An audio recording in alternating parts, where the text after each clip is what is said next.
Hola a todos, en este nuevo video tutorial vamos a analizar diferentes formas de implementar nuestra clase conjunto ordenado de enteros. Como recordarán, hemos definido nuestra clase, el archivo .h, o sea los encabezados o firmas de la clase. Hemos generado las pruebas para nuestra clase y tenemos pendiente todavía la elaboración de la definición de los métodos, pero antes que eso tenemos que decidir cómo vamos a implementar nuestra clase, es decir, cuál va a ser la estructura de datos que vamos a usar para implementar nuestra clase conjunto ordenado de enteros. Veremos que en realidad existen varias opciones para, diferentes estructuras de datos para implementar una clase como esta. Vamos a utilizar esta página del profesor Daniel Liam, en donde él nos permite ver animaciones de listas implementadas con arreglos, listas implementadas con nodos ligados y nodos doblemente ligados. También en esta página podemos ver cómo funciona un árbol binario mediante nodos ligados. Vamos a utilizar estas animaciones para tener una idea de cómo podríamos implementar, de las diferentes formas en que podríamos implementar nuestro árbol ordenado, nuestro conjunto ordenado de enteros, pero eso sí, haciendo la salvedad de que estas animaciones no corresponden a listas ordenadas, sino simplemente a listas de elementos no ordenadas. Entonces vamos a hacer esa pequeña comentario para tener claro que las animaciones nos permiten ver más o menos cómo funcionaría, pero no nos permiten ver cómo funcionaría un conjunto, una lista ordenada propiamente. Bien, entonces de hecho esas cuatro posibilidades, esas cuatro estructuras de datos pueden ser usadas para implementar un conjunto ordenado de enteros. Veamos por ejemplo cómo funcionaría la implementación de un conjunto ordenado de enteros por medio de un arreglo. En esta página podemos ver que el arreglo está representado por esta cuadrícula. El arreglo tiene dos atributos que son el tamaño y la capacidad. En este momento la capacidad es 4 y el tamaño es 0. Eso quiere decir que tiene capacidad para almacenar hasta 4 elementos, pero no tiene ningún elemento en este momento la lista o el conjunto de enteros. De hecho, uno puede agregar elementos acá, por ejemplo puedo agregar el número 10 y darle la opción insert, y como ven entonces aparece en la posición 0. Si agrego el 20 y le doy insert otra vez, aparece el segundo, como pueden ver. Si le doy 30, aparecerá entonces el tercero, y así sucesivamente. En una lista ordenada, en un conjunto ordenado de enteros, queremos que los números vayan quedando en ese orden. ¿Qué pasa en este momento si yo agrego el 5? Lo agrega en una posición incorrecta, como pueden ver. ¿Qué hubiéramos tenido que hacer para que este 5 quedara en la posición correcta? Bien, esto no nos lo permite ver la animación del profesor Daniel Liam, pero nosotros podemos imaginarnos qué es lo que hubiera tenido que suceder. Como 5 es menor a 10 y por lo tanto menor a todos los demás elementos, de hecho tendríamos que implementar un algoritmo que haga un corrimiento, es decir, que traslade el número 30 a la posición 3. Recordemos que las posiciones en los arreglos en C++, igual que en Java, se inician en 0, o sea, esta es la posición 0, esta es la posición 1, posición 2, posición 3. En este momento el 30 ocupa la posición 2. Para poder introducir el número 5 y que quede ordenado, tendríamos que hacer un corrimiento de todos los elementos, empezando por el 30, claro. El 30 tendríamos que trasladarlo de la posición 2 a la posición 3, el 20 a la posición 2 y el 10 a la posición 1, de tal manera que la posición 0 quede libre y se pueda agregar el 5 acá. Si yo le digo la posición en la que lo quiero, 0, lo que hace esta animación es que lo corre. y eso es, digamos, lo que queríamos ver. Lo que pasa es que nuestro algoritmo no puede recibir como parámetro la posición, no debería recibir como parámetro, y de hecho recordemos que el método insertar no recibe como parámetro la posición, solo recibe como parámetro el elemento que queremos agregar. Por eso es que la animación no es, digamos, no funciona exactamente como nosotros quisiéramos, porque no es una lista ordenada, pero sí nos permite visualizar el corrimiento que tuvo que hacerse de los demás elementos. Vamos a ver qué pasa si agregamos, por ejemplo, el número 13 y le decimos que lo queremos en la posición 0, 1, 2, que es la que le correspondería. Como ven, agregó el número 13 en la posición correcta, y así es como quisiéramos que quede el vector, el arreglo, después de haber agregado el número 13, pero la capacidad tuvo que ser aumentada. Ya no es una capacidad de 4, sino que en este caso el profesor Lime en su animación decidió aumentarlo en 5 posiciones. Ese tipo de manejo habría que hacerlo cuando trabajamos con un arreglo, es decir, cuando la capacidad inicial es superada por la cantidad de elementos que se están agregando, tendríamos que ubicar el arreglo en otra posición de memoria, de tal manera que tengan más capacidad y se puedan agregar más elementos, como sucedió en este caso. Esas serían más o menos las implicaciones, las dos grandes implicaciones que tendría implementar una lista ordenada por medio de un arreglo. Entonces, resumiendo, la primera, cuando queremos agregar elementos en el medio, como por ejemplo aquí el 14 o el 17, tendríamos que hacer corrimientos de los elementos que están después, y eso implica tiempo, por supuesto, tiempo de cómputo, ¿verdad? Y lo otro es que la capacidad en algún momento va a ser superada. Podemos empezar con una capacidad muy alta, como 100, 1000, 2000, 10.000, pero en teoría en cualquier momento esa capacidad podría ser superada, y en ese momento habría que trasladar todo el arreglo a otra posición de memoria en donde pudiera tener más elementos para tener mayor capacidad. Esos dos son los problemas principales que tiene la implementación de un conjunto ordenado de enteros por medio de un arreglo. Sin embargo, hay que decir que tiene otras ventajas. Por ejemplo, encontrar un elemento específico dándole la posición es muy rápido. Por ejemplo, si yo quiero obtener el elemento que está en la posición 0, 1, 2, 3, es muy rápido encontrarlo, porque no necesito pasar por todas las demás posiciones anteriores para ver cuál es este. Los arreglos me permiten direccionar directamente un elemento, siempre que tengamos la posición, pero en nuestra especificación, de nuevo, no le damos la posición a la hora de buscar un elemento, sino que le damos el elemento que queremos buscar. Para esos efectos, el arreglo funciona de manera similar a otras estructuras de datos que vamos a estudiar a continuación. Bien, estas serían entonces más o menos las consecuencias que podemos analizar en relación con implementar nuestro conjunto ordenado de enteros por medio de un arreglo. Vamos a utilizar nuevamente la página del profesor Daniel Lyon para ver otra implementación que podríamos intentar, y es el de las listas ligadas. Ok, en una lista, antes de seguir, ¿cómo sería la estructura de datos? ¿Cómo definiríamos la estructura de datos para un arreglo? Para la implementación basada en un arreglo, bueno, básicamente sería así: int, el nombre del arreglo, que por ejemplo podría ser vector de enteros, así, y la cantidad de posiciones que tiene. Digamos que originalmente quisiéramos una cantidad de 100. Este número es fijo, no se puede cambiar.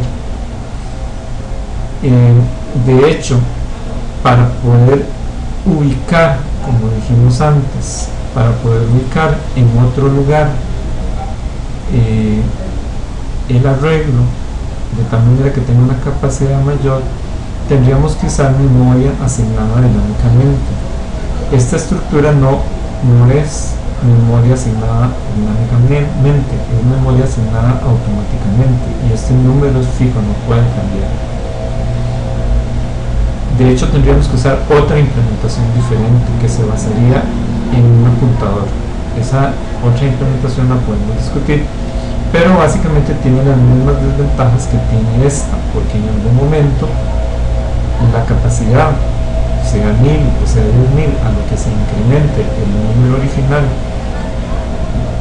o capacidad inicial, que es de 100, esa capacidad siempre es posible que se termine en algún momento y que se tenga nuevamente que reasignar el vector en otra posición con el tiempo que esto implica de pérdida de computación, ¿verdad? Tiempo de cómputo perdido. Entonces, sea que esto se implemente por medio de la memoria automática, sea que se implemente por medio de la memoria dinámica, de otra manera que en este momento no vamos a ver, pero que se podría hacer, en cualquier caso tenemos básicamente las mismas desventajas. Por supuesto, en el caso de memoria dinámica podemos incrementar el tamaño, cosa que no se puede hacer con memoria automática.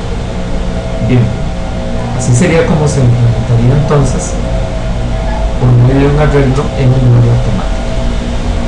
Y vamos a ponerle aquí el comentario: un arreglo asignado automáticamente. Y vamos a ver que hay otras formas de implementar nuestra lista que son diferentes y que pueden darnos algunas ventajas. Vamos a ver a continuación entonces la animación que nos provee esta página para una lista ligada.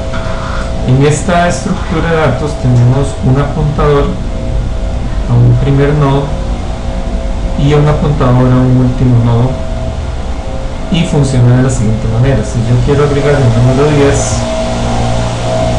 entonces obtenemos la siguiente representación: un nodo que guarda el número 10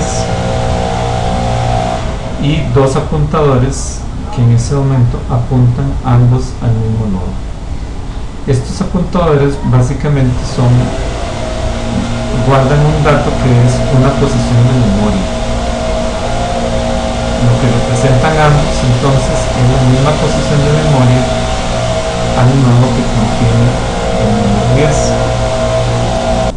Vamos a agregar otro elemento para ver cómo se comportaría. Voy a agregar el número 20. Y como ven, el algoritmo que está representando esta animación incluye el número 20 después del número 10. Vamos a agregar el número 5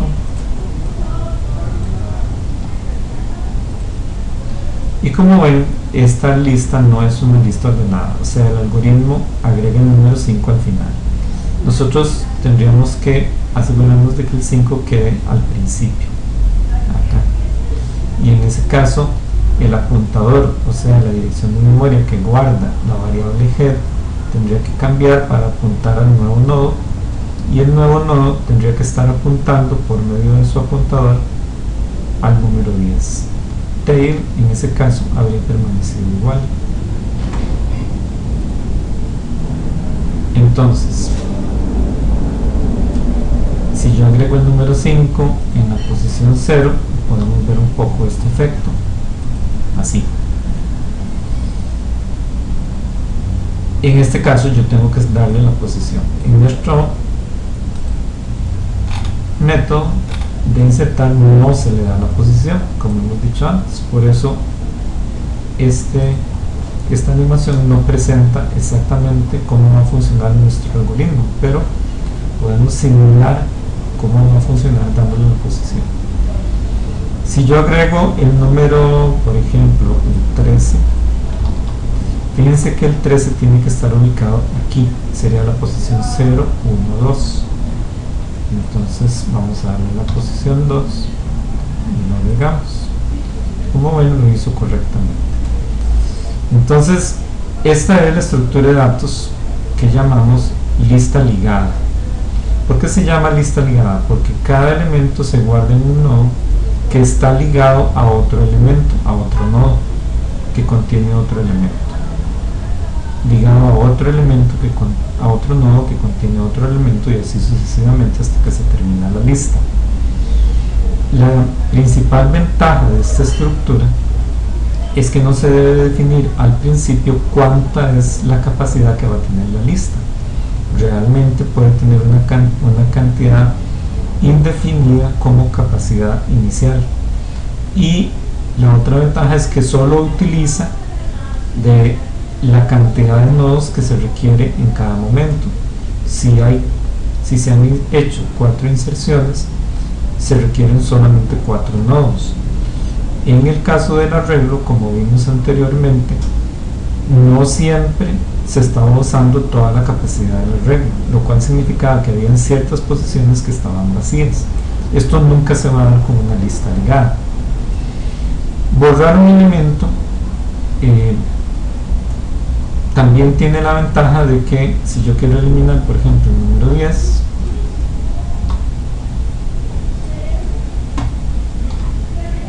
vamos a ver cómo lo anima acá.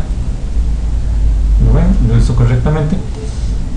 No tengo que hacer un corrimiento como hubiera sucedido con el arreglo. En realidad en el arreglo hay que hacer corrimientos cuando hacemos inserciones y cuando hacemos borrados también. Cuando hacemos inserciones hacemos corrimientos hacia la derecha, o sea, los elementos superiores al elemento que estamos insertando los corrimos hacia la derecha, y cuando hacemos borrados los elementos mayores a los que estamos borrando se corren hacia la izquierda. Aquí en la animación pareciera que se hizo un corrimiento, pero en realidad no fue así. Los elementos simplemente cambiaron. El 5 que estaba apuntando antes al nodo que tenía el 10, ahora simplemente está apuntando al nodo que contiene el 13, pero el nodo que contiene el 13 tiene la misma posición en memoria, no tiene por qué cambiar. Lo único que cambia es el dato que se guarda en el apuntador. Este campo que está acá en la imagen es el que representa el apuntador, y los apuntadores son siempre direcciones de memoria. Por supuesto, la dirección de memoria que está en esta variable de apuntador se puede cambiar, y eso no implica hacer un corrimiento. En el caso del arreglo, entonces tenemos corrimientos tanto en el borrado como en la inserción.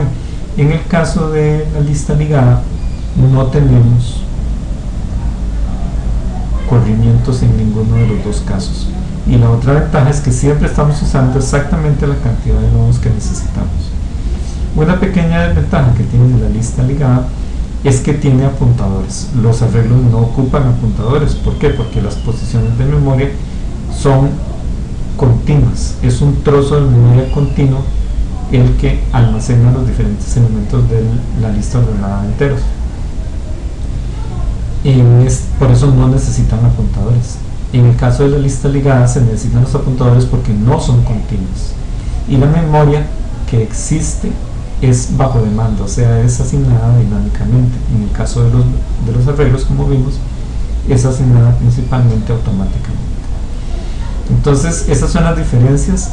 Se pierde un poco de memoria con los apuntadores en el caso de las listas ligadas, pero esa pérdida se compensa altamente por el hecho de que no tenemos que hacer corrimientos y por el hecho de que solo usamos la cantidad estricta de nodos que se ocupan cada vez.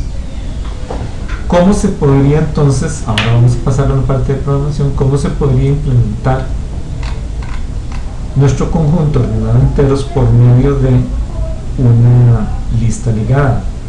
Básicamente necesitamos crear otra clase, o al menos algo parecido a una clase, como lo que en C++ se conoce como una estructura. Esta estructura se podría denominar nodo de enteros, y esta estructura tendría básicamente un entero que es el dato que se está guardando, y tendría un apuntador de tipo nodo entero que se llamaría el siguiente, de esta forma. Este apuntador ven, se declara, se define utilizando el tipo del nodo y colocándole este asterisco.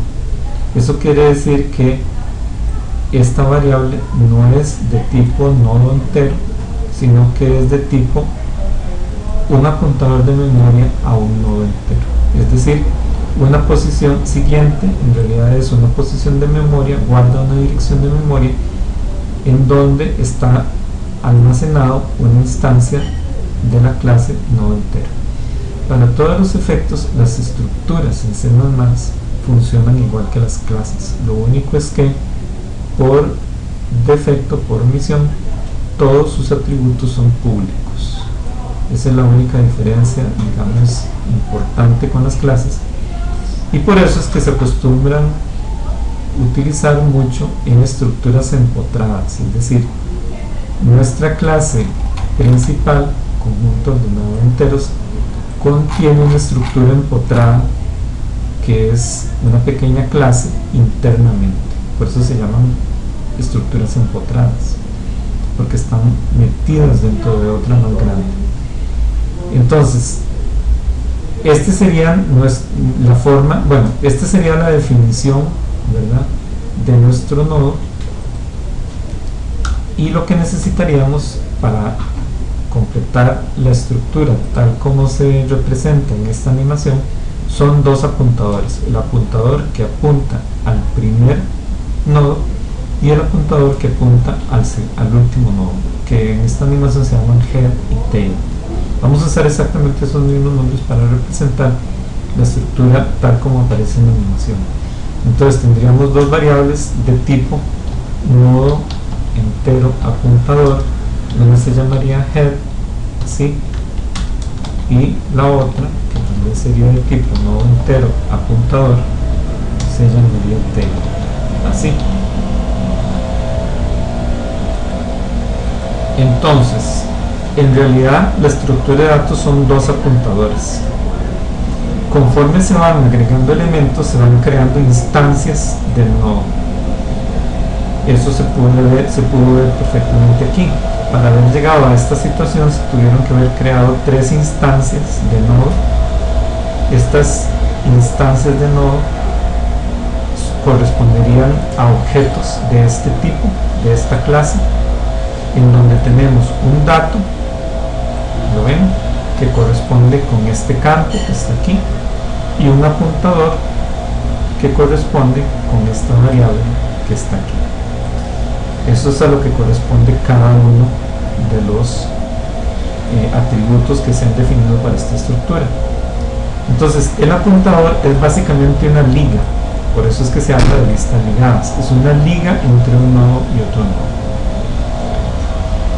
Ya comentamos las ventajas de esta estructura: es que se ajusta al tamaño exacto de elementos que necesitamos, no es necesario hacer corrimientos ni en los borrados ni en las inserciones, con lo cual ahorramos tiempo en esas operaciones. La búsqueda es muy similar, se gasta más o menos el mismo tiempo que en un arreglo, porque nuestra búsqueda se basa en el elemento buscado y no en la posición. Entonces, buscar un elemento en un arreglo de 3 elementos sería básicamente igual que buscar un elemento en una lista ligada de 3 elementos. Si estamos buscando el 20, igual hay que empezar por el 5, luego el 13, hasta llegar al 20 para corroborar que aquí está el elemento buscado. Si estamos buscando el elemento 15, por ejemplo, tenemos que comparar con el 5, sabemos que es mayor, entonces comparamos con el 13, sabemos que es mayor el elemento que andamos buscando, y al llegar a 20 concluiríamos que el elemento 15 no está, porque no está ni siquiera entre el 13 y el 20. En el caso de un arreglo habría que hacer exactamente las mismas comparaciones cuando estamos implementando por medio de arreglos el conjunto ordenado de enteros. Así que en todos los aspectos nuestra estructura basada en una lista ligada funciona muchísimo mejor que un arreglo como los que vimos anteriormente. Esa sería la segunda estructura que podríamos usar. Tenemos una tercera estructura que sería una lista doblemente enlazada. Bueno, pareciera que la animación para eso no está funcionando, así es que no lo vamos a ver. Bien, En todo caso, una lista doblemente enlazada lo único que supone es tener en nuestro nodo dos apuntadores, un apuntador al siguiente y un apuntador al anterior, así. Eso no hace mucha diferencia. En realidad, esta estructura de lista ligada funciona bastante bien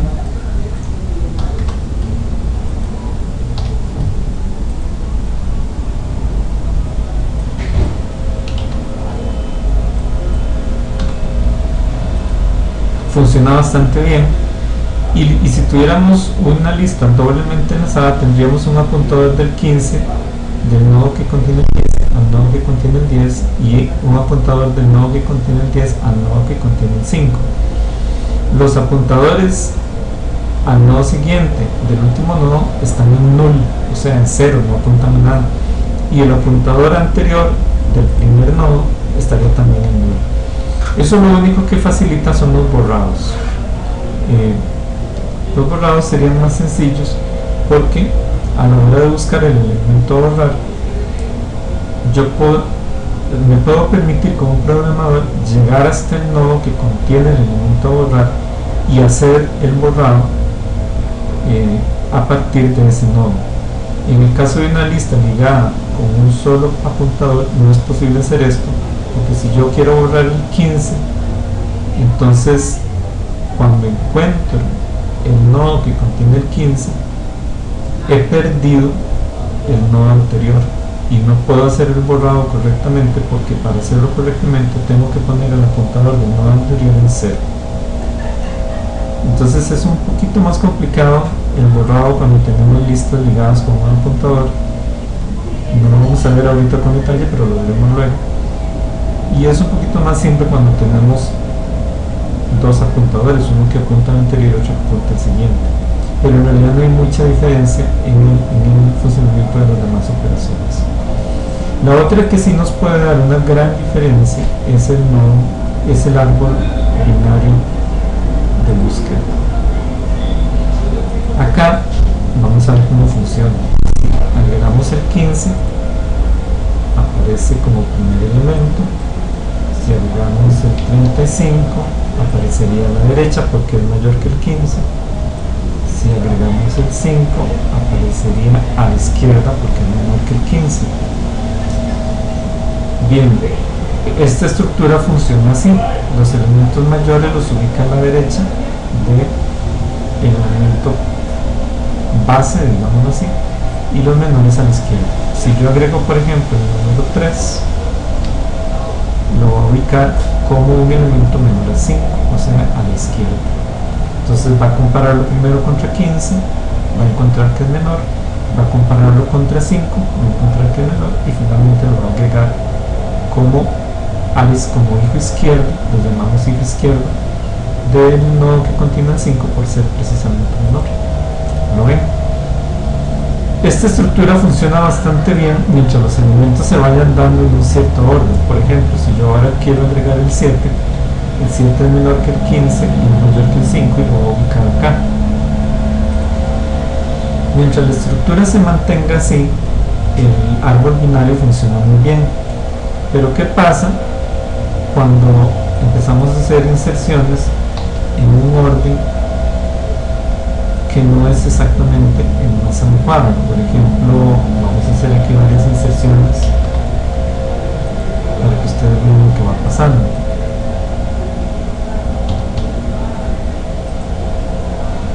Como ven,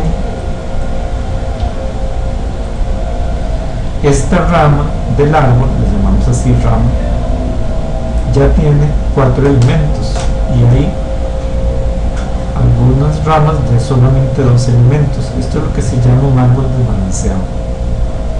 Un árbol desbalanceado no es mucho mejor que una lista simple, porque en algunos casos vamos a tener que hacer una búsqueda muy larga sobre una rama que es muy larga, como en este caso, y esto equivale prácticamente a hacer una búsqueda sobre una lista ligada, como la que vimos anteriormente.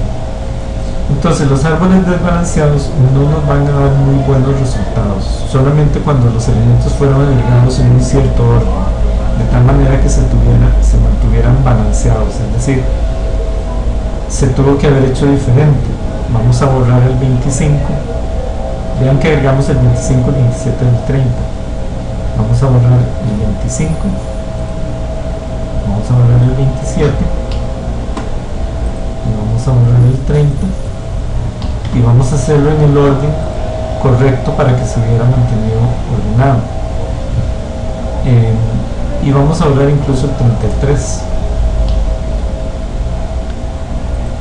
Entonces 25, 27, 30 y 33, ¿en qué orden debió haber sido para que se mantuviera más ordenado? Bueno, se tuvo que haber agregado primero el 27, luego el 25 y luego el 30, sí, el 30 y el 33. Como ven, aquí la rama más larga tiene 4, anteriormente la rama más larga tenía 5 elementos. Este está un poquito más balanceado que el anterior. En realidad, para hacerlo todavía más balanceado, habría tenido que eliminar el 35 y hacerlo en otro orden inclusive. Entonces, como ven, para que el árbol se mantenga ordenado y por lo tanto las ramas se mantengan lo más cortas posibles, se requiere que los elementos entren en un cierto orden, y por supuesto que esa es una restricción muy fuerte que no queremos imponerle a nuestro conjunto ordenado de enteros para que funcione bien. Por eso es que los árboles ordenados de búsqueda simples en realidad no dan muchas ventajas en relación con las listas ligadas, y no conviene usarlos del todo. Los que sí convendría usar son los árboles balanceados, de los cuales también tenemos en la página del profesor Daniel Lyon varios ejemplos. Vamos a utilizar este ejemplo, que es un árbol basado en el concepto rojo-negro, que es una implementación muy común, de hecho es la que se utiliza en C++ para el componente map, para la plantilla de clase map, y vamos a ver cómo funcionaría el árbol balanceado. Yo aquí puedo empezar a dar los elementos en el orden que yo quiera. Voy a empezar por 65, por ejemplo. ¿Lo ven? Vamos a pasar al 12. Vamos a hacerlo exactamente en cualquier orden que se nos ocurra, y verán que esto tiene la cualidad de mantener ordenados, mantener balanceado el árbol. ¿Lo ven?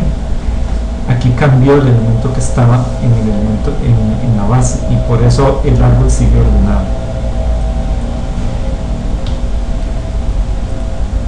Como ven, él empieza a llenar en el orden correcto. ¿Lo ven? Si yo quiero agregar un elemento como el 13, todavía tiene chance para reordenar y mantenerse dentro de 2 niveles.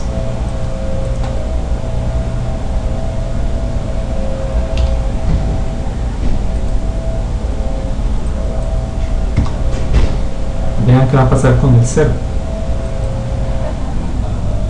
Ok, lo agrego ahí porque todo el nivel, todos los niveles anteriores estaban llenos. ¿Qué pasaría ahora, por ejemplo, con el 5?